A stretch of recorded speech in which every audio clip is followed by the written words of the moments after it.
नहीं नहीं नहीं, ऐसी कोई नहीं खाएगा, आप हटिए, मैं बनाती हूँ। कोई नहीं खाएगा?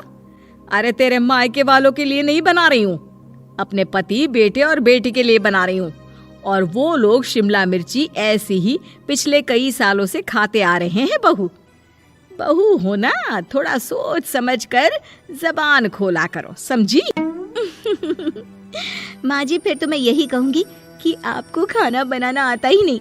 बहू शिमला मिर्च बना लेती है, लेकिन अपने अंदाज में। फिर खाने के टेबल पर, ये सब्जी क्या बहू ने बनाई है? आज बहुत अलग लग रही है। भाभी, रंग तो बड़ा अच्छा दिख रहा है सब्जी का। अरे नहीं नहीं, मुझे तो माँ के हाथ वाली खानी थी। क्या है रीना, सब्जी माँ को ही बनाने दिया करो ना। सास, जिसे अब थोड़ा सा अपना पल्ला भारी दिख रहा होता है। अरे अब बेटा मेरा जमाना आ गया। ये घर कभी मेरे नाम से चलता था, लेकिन अब लग रहा है कि मेरा होना ना होना एक ही बराबर है। बहू तो पूरे घर के साथ रसोई में भी राज करना चाहती है। माँ जी, आप ही ने तो कहा था शादी के वक्त कि रानी बनाकर रखेंगी मुझे। तो देखिए, रानी का काम यही होता है ना, राज करना। अरे देख बहू, माना तू राज करना चाहती है, लेकिन भूल मत, पूरी रियासत अभी मेरी है। अरे कैसी बात कर रही हो तुम दोनों? और ये क्या तरीका होता है बहू से बात करने का? बेचारी अभी तो आई है, उसको आजादी भी नहीं दोगी क्या? तो वो इस घर को अपना घर कैसे समझेगी? देखिए पापा, माँ सही कह रही है। घर को अपना घर समझी, इसमें कोई बुरी बात नहीं है, लेकिन सिर्फ अपना और हमें पराया करने की कोशिश करे ना जी ना, ये सोच तो बिल्कुल अच्छी नहीं है। देख, तू छोटी है ना, छोटी की तरह रहा कर, हर बात पर बीच में ना बोला कर। क्यों? वो मेरी बेटी है तो मेरे तरफ से ही बोलेगी ना। माँ जी, ये तरफ क्या होता है? हाँ, वो मेरी बहन नहीं है क्या? मैं मानती हूँ कि आज मैंने सब्जी बना दी, लेकिन थोड़ा खाने में बदलाव करना हम स्त्रियां भी तो जानती हैं और चाहती भी हैं। तो इसका मतलब ये तो नहीं कि घर के खाने की कोई वैल्यू ही नहीं है। देख, मैं कोई बहस नहीं करना चाहती, जाओ खाना खा लो। सभी खाना खाने बैठ जाते हैं। अगले रोज, माँ जी प्लीज, ये आस पड़ोस वालों को बोलिए ना, मुंह उठाकर घर में मत आ जाया करे। अरे किसी के घर आने जाने का कुछ वक्त तो होना चाहिए। यहाँ तो सारा दिन मानो लोगों ने धर्मशाला बनाकर रखी है। बहू, वो हम लोगों के परिवार जैसे हैं, पिछले 25 साल से हमारे साथ है। और ये मेरा घर है, यहाँ कौन आएगा कौन नहीं, ये तू कैसे डिसाइड करेगी? और हाँ, तुझे अगर पसंद नहीं ना तो अपने कमरे में चली जाया कर। वो लोग बात ही कर रहे होते हैं कि पड़ोसन आ जाती है। अरे बहन, हम लोगों ने जागरण रखा है माता का आज रात, सुबह का भंडारा भी, तो बहू रानी को लेकर आना हाँ बिटिया। अच्छा चलती हूँ, और घरों में भी निमंत्रण देना है।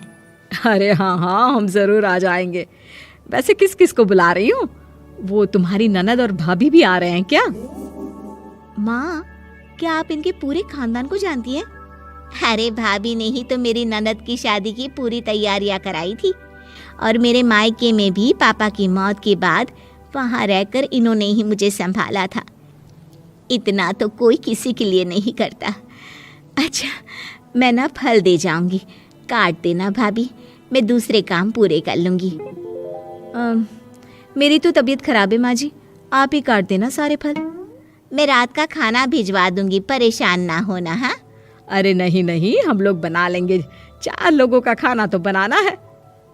अरे नहीं नहीं, आप फल पर लग जाओगी, और बहू की तबीयत भी ठीक नहीं, खाना मैं ही भिजवा दूंगी। पड़ोसन चली जाती है और सास बहू की तरफ देखती है। देखा, जिसे तू धर्मशाला बोल रही थी वो कितने अपने हैं। हाँ माँ जी, आप उनका काम कर रही हैं, उनके जागरण का प्रसाद तैयार कर रही हैं, तो वो क्या इतना भी नहीं करेंगे आपके लिए? ओहो, तुझसे बहस क्या करना बहू। तभी बहू की माँ आ जाती है। अरे बहन जी, बेटी से मिलने का मन किया तो बिना बताए ही आ गई, बुरा न मानना। ये मत समझना कि ये मेरा घर नहीं, कोई धर्मशाला है। अच्छा अच्छा, तो ये घर पर आए मेहमानों को घर नहीं, धर्मशाला वाला समझाने वाली आप ही हैं। वैसे आपको खुशी होगी कि आपकी बेटी के संस्कार भी ऐसे ही हैं। अरे माँ, किन बातों को सुन रही हो? आओ अंदर आ जाओ माँ। माँ बेटी के साथ अंदर आती है तो उसे अचार की महक आती है। हाय रे, कितनी अच्छी महक है। क्या बनाया है बहन जी? अचार बनाया है। आपकी बेटी बोल रही थी कि आप लोग कुछ अलग तरीके से बनाते हैं। मैं तो बस ऐसे ही। हम लोगों के घर पर तो अचार टिकता ही नहीं है। अरे आता ही किसे है अचार बनाना? लेकिन जैसे ही बेटी माँ को कमरे में ले जाती है, क्या है माँ, क्यों आ गई यहाँ पर? बताकर तो आना चाहिए। अरे कैसी बात कर रही है बेटी? माँ को बेटी से मिलने का मन किया तो क्या माँ नहीं आ सकती? आ सकती है माँ, क्यों नहीं, लेकिन तू ना पूरा खेल बिगाड़ रही है। खेल? कैसा खेल बेटी? मुझे भी तो बता देती तो मैं भी खेल लेती। माँ, जब से शादी करके इस घर में आई हूँ ना, सासू माँ ने मेरा घर का रट लगा कर रखा है। अब मैं ये बताना चाहती हूँ कि यहाँ मैं आ गई हूँ। कोई भी चीज़ जो पहले होती थी वो ठीक नहीं थी, तो मैं उसे परफेक्ट करूँगी। अच्छा, यानी बात सिंहासन की है कि पहली रानी को उतारना है। हाँ माँ, तुम्हें जो समझना है समझो, लेकिन बात तो यही है। पर बेटा वो... बेटी कुछ नहीं समझती और दरवाज़ा खोलकर बाहर चली जाती है। माँ, जो कि एक अच्छी औरत होती है, बेटी को समझाने की कोशिश तो करती है।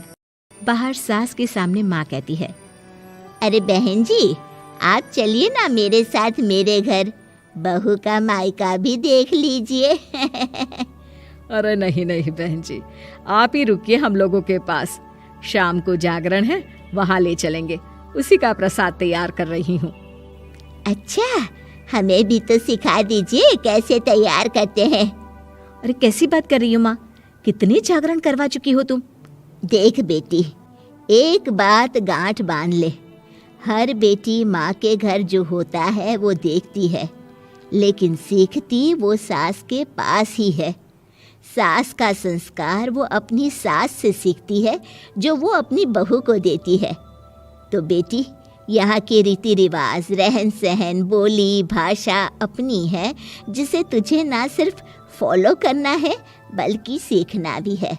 और जहाँ तक सवाल है पूरे घर की रानी बनने का, तो जब तक तेरी सास महारानी है, तू रानी ही तो रहेगी। क्यों बेटा?